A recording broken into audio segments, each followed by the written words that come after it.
الذين ينفقون أموالهم بالليل والنهار سرا وعلانية فلهم أجرهم عند ربهم ولا خوف عليهم ولا هم يحزنون. جو لوگ اپنا مال رات اور دن اور پوشیدہ اور ظاہر راہ خدا میں خرچ کرتے رہتے ہیں ان کا صلہ پروردگار کے پاس ہے اور ان کو قیامت کے دن نہ کسی طرح کا خوف ہوگا اور نہ غم.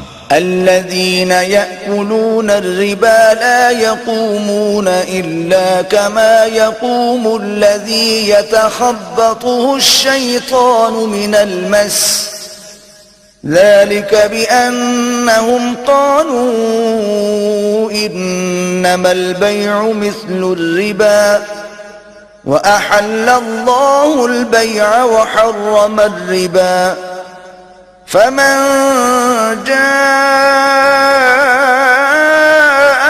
موعظة من ربه فانتهى فله ما سلف وأمره إلى الله ومن عاد فأولئك أصحاب النار هم فيها خالدون. جو لوگ سود کھاتے ہیں وہ قبروں سے اس طرح حواس باختہ اٹھیں گے جیسے کسی کو جن نے لپٹ کر دیوانہ بنا دیا ہو. یہ اس لیے کہ وہ کہتے ہیں کہ سودا بیچنا بھی تو نفع کے لحاظ سے ویسا ہی ہے جیسے سود لینا، حالانکہ سودے کو خدا نے حلال کیا ہے اور سود کو حرام. تو جس شخص کے پاس اللہ کی نصیحت پہنچی اور وہ سود لینے سے باز آ گیا تو جو پہلے ہو چکا وہ اس کا اور قیامت میں اس کا معاملہ اللہ کے سپرد.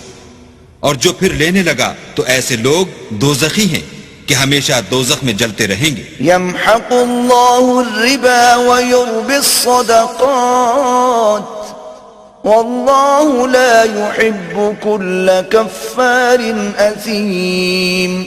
اللہ سود کو نابود یعنی بے برکت کرتا اور خیرات کی برکت کو بڑھاتا ہے اور اللہ کسی ناشکر گناہ گار کو دوست نہیں رکھتا. ان الذين آمنوا وعملوا الصالحات واقاموا الصلاة وآتوا الزكاة لهم اجرهم عند ربهم ولا خوف عليهم ولا هم يحزنون.